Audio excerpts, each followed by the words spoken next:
Welcome back, everyone. Before we dive in, make sure you drop your thoughts and the lessons you took from this story in the comments.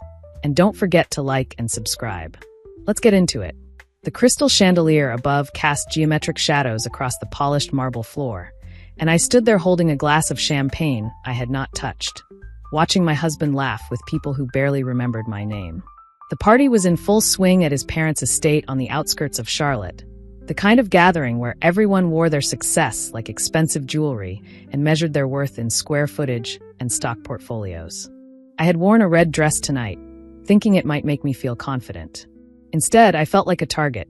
Derek was holding court near the fireplace, surrounded by colleagues from his firm and family members who hung on his every word.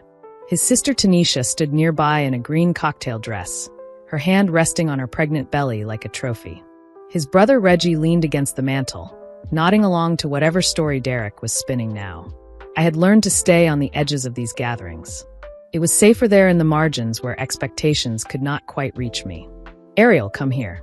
Derek's voice carried across the room with that particular tone that made my stomach tighten. It was not an invitation. It was a summons. I walked toward the group, each step measured and careful on heels I had bought specifically for tonight. The conversations around me dimmed as I approached, like someone had turned down the volume on the entire room. "Everyone, this is my wife, Ariel," Derek said, his arm sliding around my waist in a gesture that looked affectionate but felt like ownership. "She has been keeping busy at home while I build the empire." A few polite chuckles rippled through the group. I smiled the way I had learned to smile at these events, with my mouth but not my eyes. "Actually, I have been working on some freelance graphic design projects," I said quietly, trying to claim some small piece of dignity in the conversation. Derek's hand tightened on my waist just enough to hurt. "Oh, that is right. Those little hobby projects on the computer." His mother, Patrice, swept into the circle with fresh drinks on a silver tray. She wore blue silk that probably cost more than my car payment.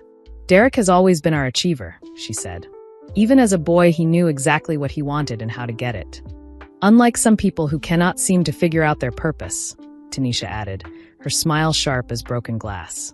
Heat rose in my cheeks, that familiar burn of shame and anger mixed together until I could not tell which was which. These gatherings always went this way. Derek's family had a talent for making me feel simultaneously invisible and exposed. "Mr. Rhodes, you work with Derek, do you not?" Patrice asked, turning toward a tall man in a gray suit who had been standing quietly at the edge of the group. "What do you think of our son's work?" Mr. Calvin Rhodes was Derek's boss, a man I had met exactly twice before. He had kind eyes and silver at his temples, and he always seemed to be watching more than he participated.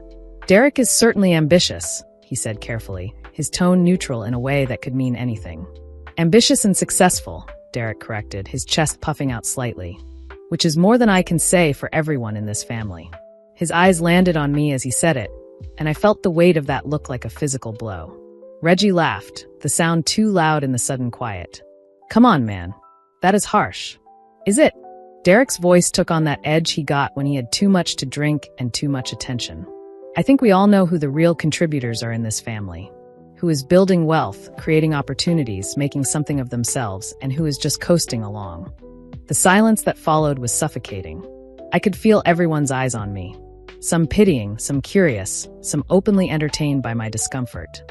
"Derek," I said softly, trying to deflect, to smooth things over the way I always did. "Maybe we should." "The family failure," Derek interrupted, his voice clear and deliberate. "That is what we have here. Every family is one, right? The person who just cannot quite measure up no matter how many chances they get." The words hit me like ice water.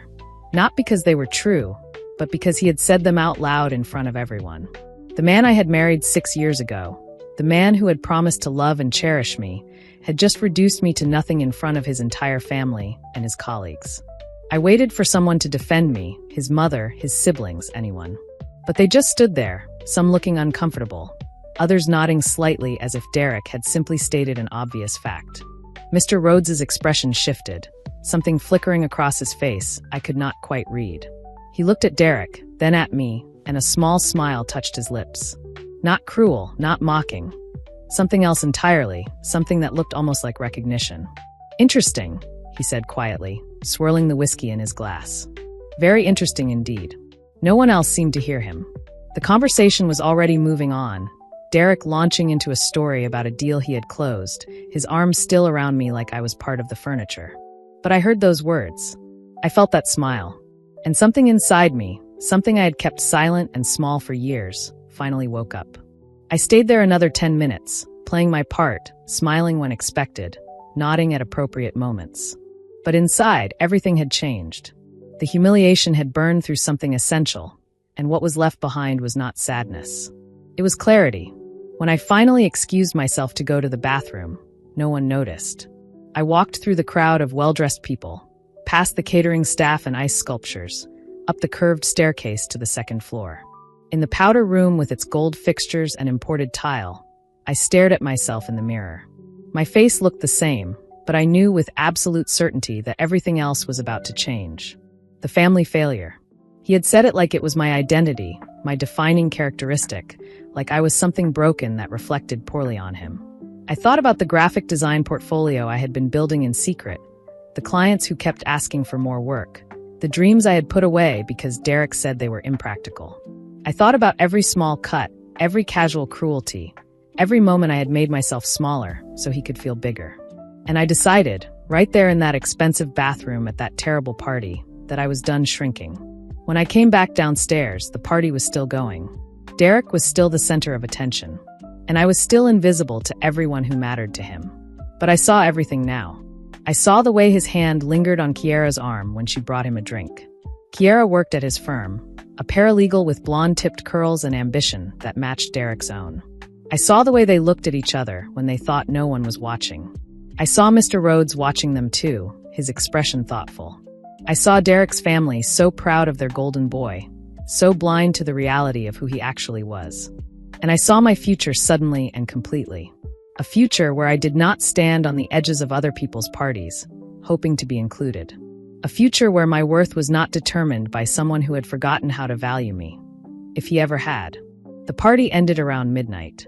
Derek drank too much and got loud, telling jokes that were not funny and making promises he would not remember in the morning.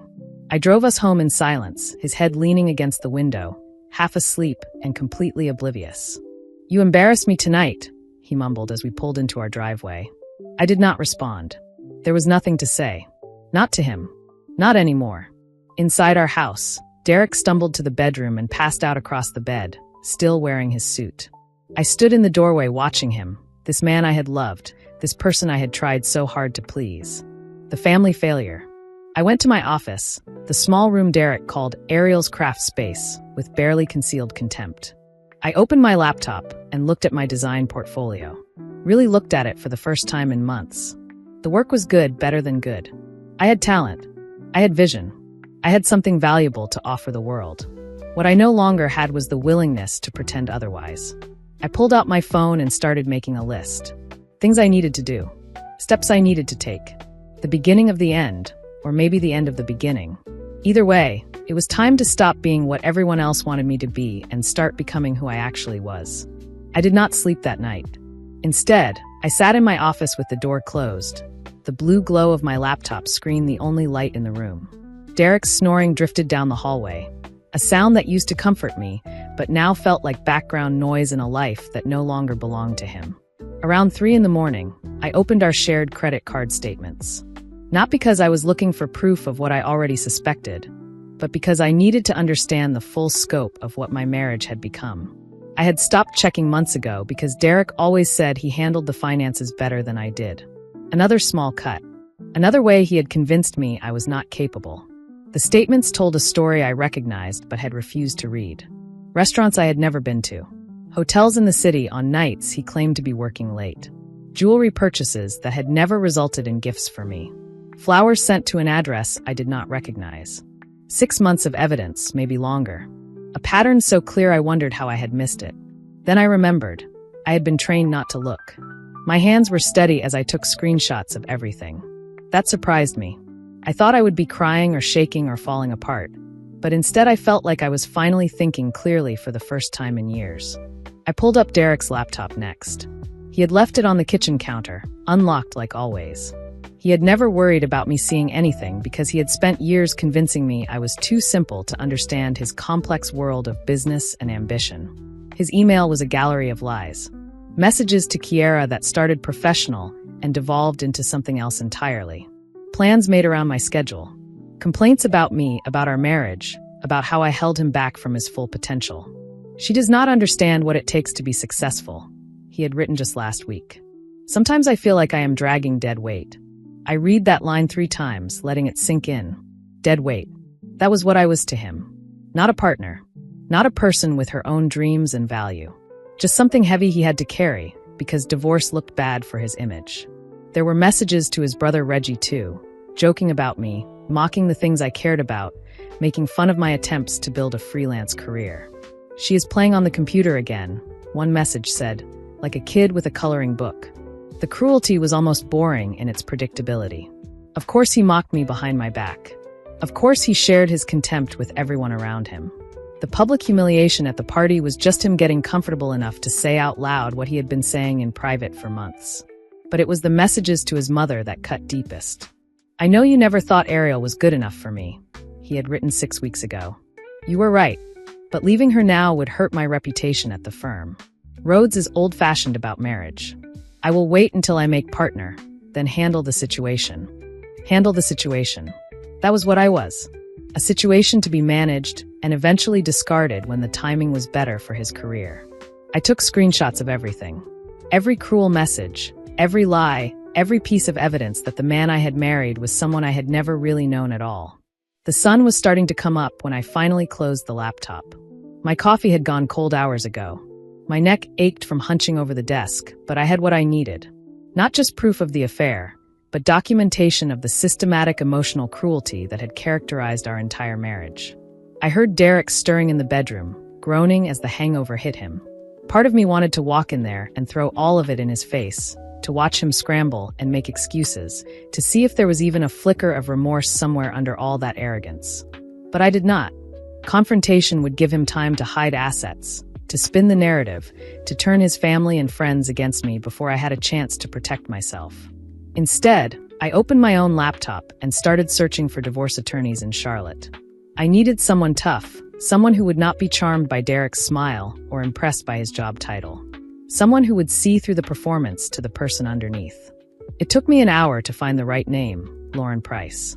38 years old, former prosecutor, reputation for being absolutely ruthless in divorce cases. Her website showed a woman with dark hair pulled back severely, wearing a maroon power suit that meant business. Her client reviews all said some version of the same thing. She fights, she wins, she does not back down. Perfect. I sent an email requesting a consultation, marking it urgent. Then I started looking at apartments. Nothing fancy, just a place that was mine. Somewhere Derek had never been. Somewhere I could start over without his shadow falling across everything. Ariel. Derek's voice came from the bedroom, rough with sleep and alcohol. You up already? Making coffee. I called back, my voice steady. Do you want some? Yeah. And an aspirin. My head is killing me. I went to the kitchen and made coffee the way he liked it, black, 2 sugars. The way I had made it every morning for 6 years. I put the aspirin bottle on the counter next to his favorite mug. When he came out, his hair was messy and his shirt was wrinkled from sleeping in it. He looked older in the morning light, the lines around his eyes more pronounced. That was one serious party, he said, reaching for the coffee. Dad was pleased with how everything went. I noticed, I said, noncommittal. You okay? You seem quiet. I almost laughed. I was always quiet. He had spent years making sure I stayed that way. But now he noticed because my silence felt different, because something had shifted and even through his hangover he could sense it. Just tired, I said. I did not sleep well.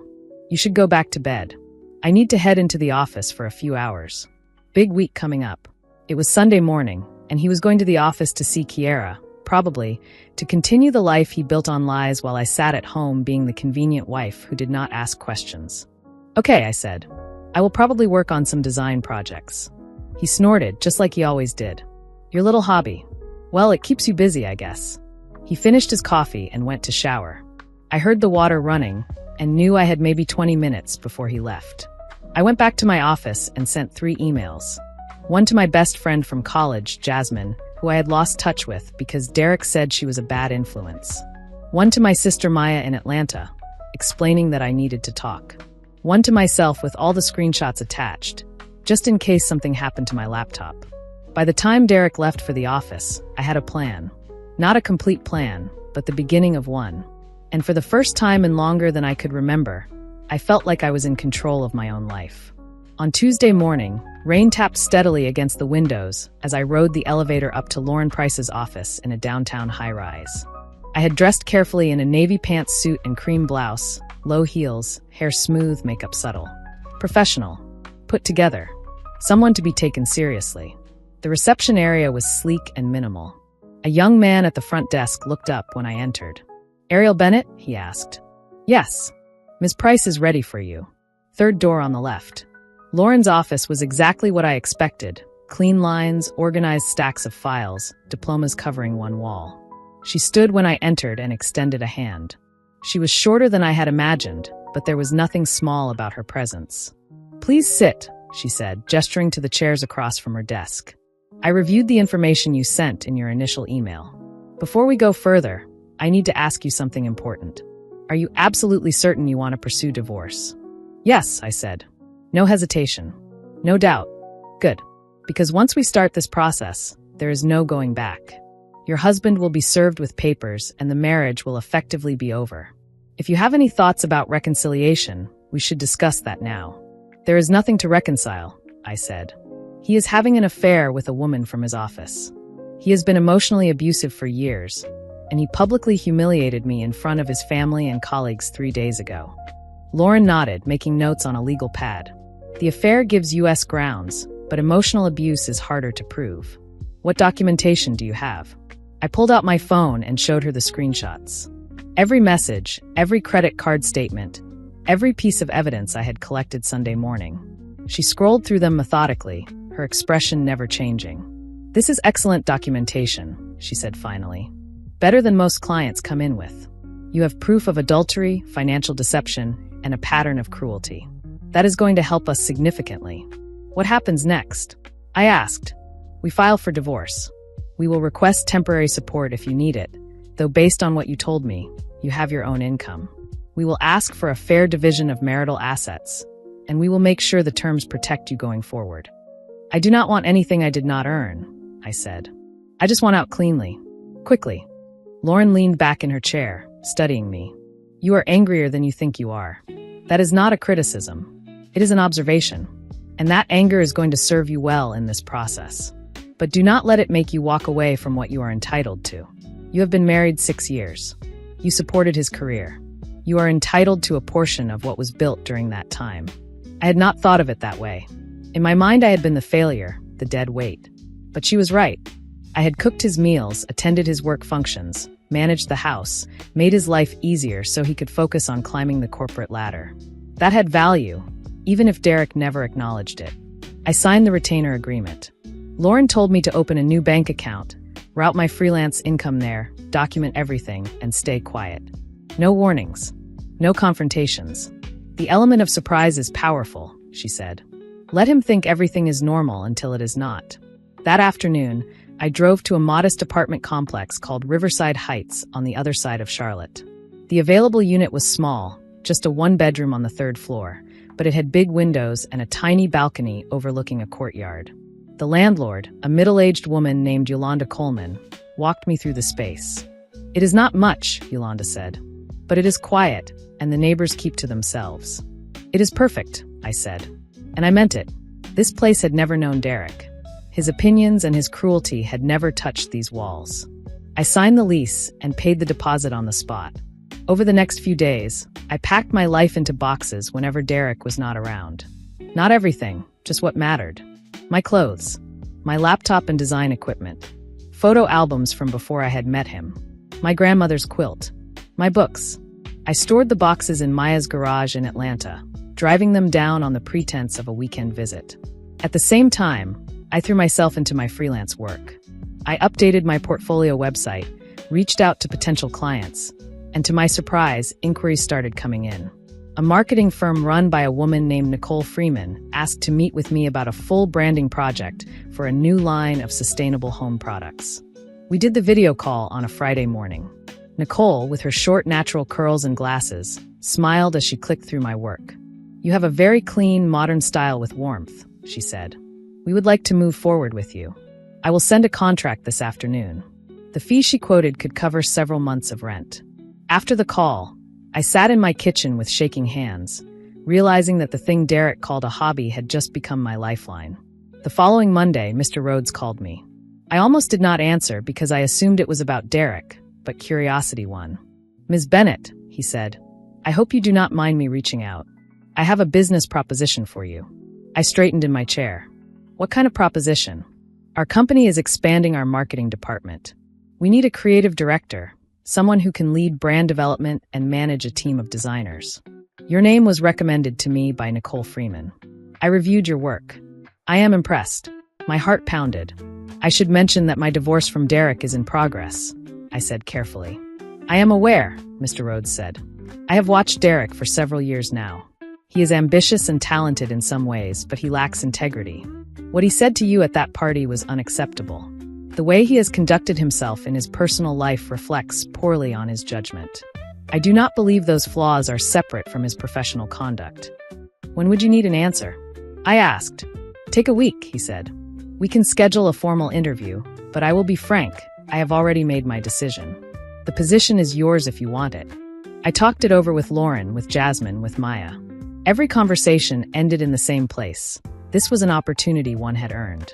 The fact that it would make me Derek's superior in the company hierarchy was a bonus, but not the point. I wanted the job because I was qualified for it. A week later, after a formal interview where Mr. Rhodes introduced me to the team and showed me the corner office with windows overlooking the city, I accepted the position. My start date was set for shortly after the divorce settlement, which Lauren negotiated quickly once Derek realized the evidence I had. He tried to fight at first, hiring an aggressive attorney named Lawrence McCoy, who called me unstable and claimed there was no affair. But screenshots do not lie, and Derek cared too much about his reputation at the firm to let a public trial expose everything.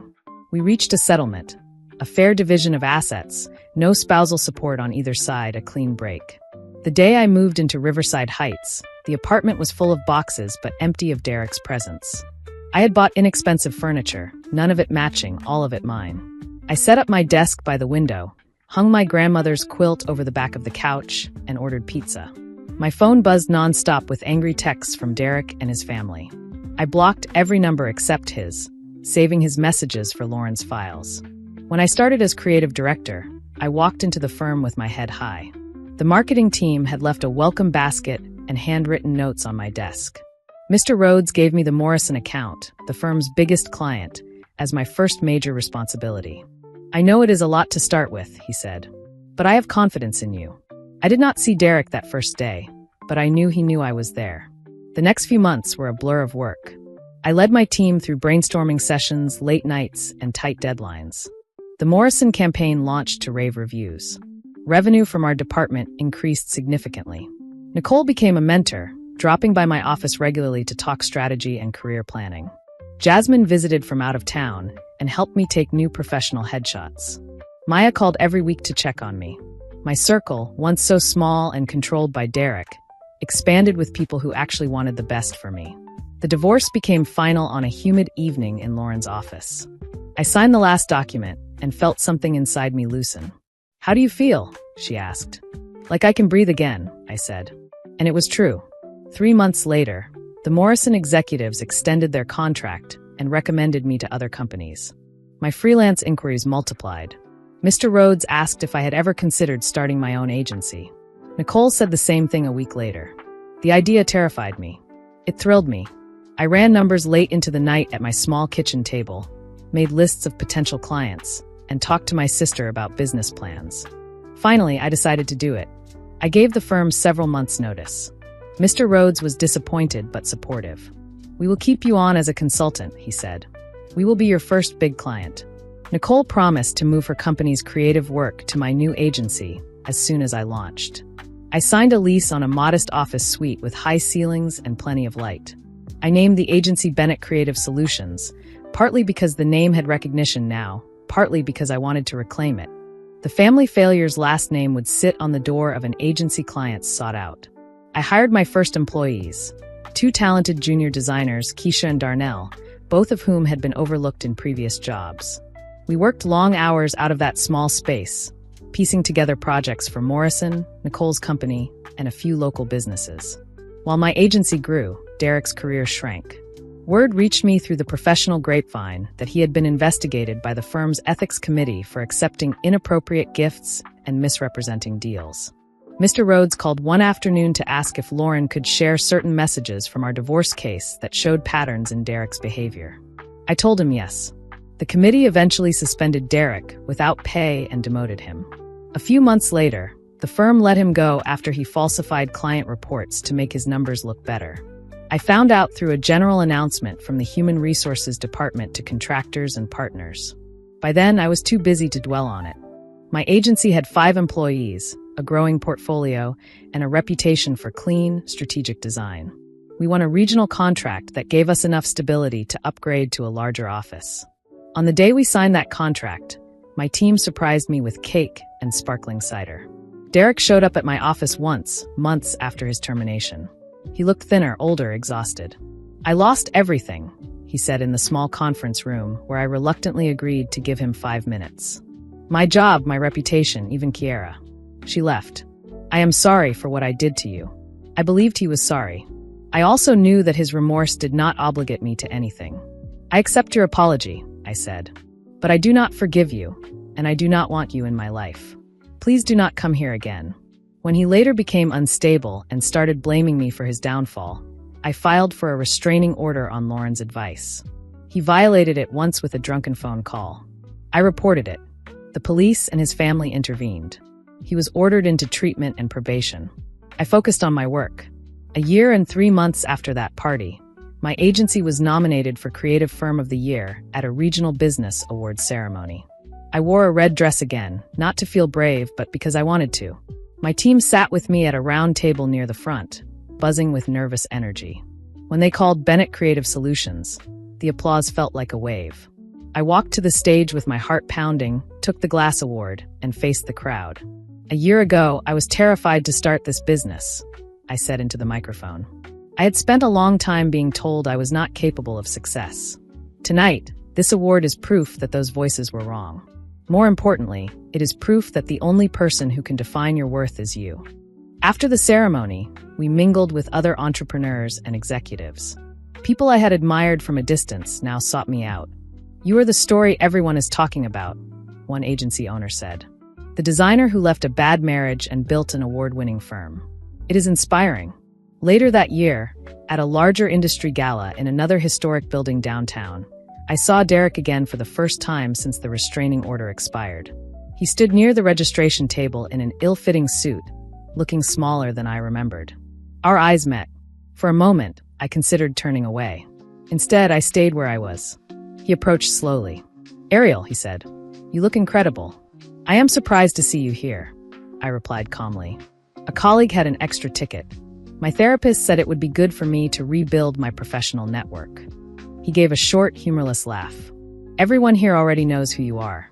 I have heard your name 20 times. We ended up in a quiet corner with drinks, his whiskey, my sparkling water.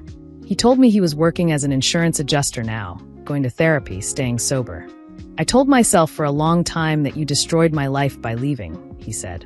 "But that was just me refusing to take responsibility for my own choices. You leaving was the best decision you ever made. My success is not your failure," I said. "We are not in competition. We are just 2 people who used to be married, living completely separate lives now." He looked at me for a long moment. "You are so different," he said finally. "You do not look at me like I am someone you need approval from. You look at me like I am just another person in the room." "Because you are," I said. "You do not get credit for who I am now, Derek. Your cruelty did not make me stronger. My choice to leave did. My decision to rebuild did. You were just the catalyst that showed me what I could survive." I finished my drink and stood.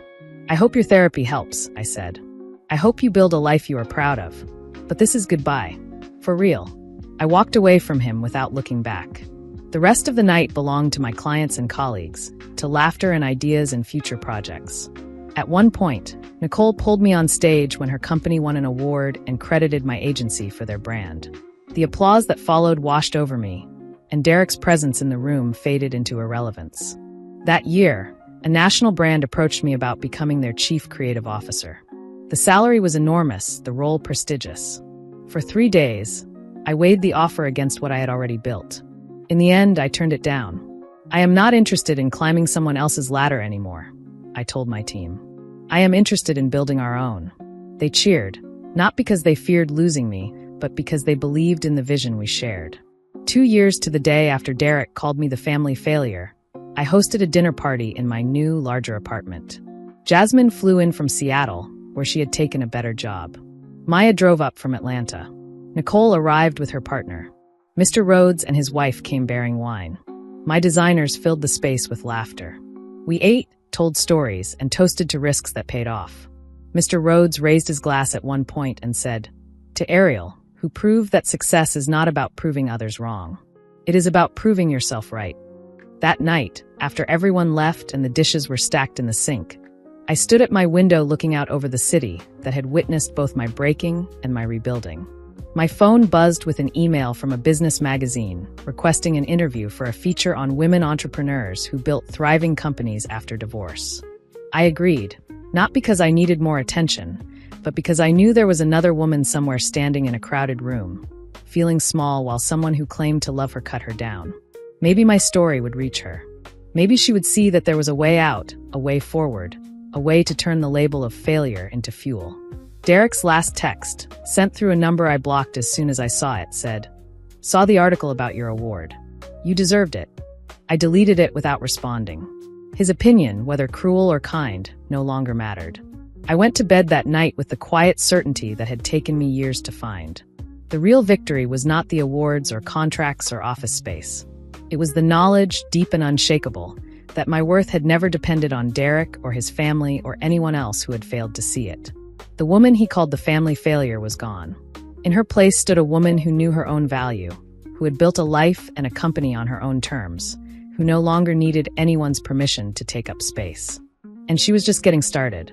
If you enjoyed this story, please like, comment, and share this video with your friends. Subscribe and turn on the notification bell so you never miss a powerful story drop.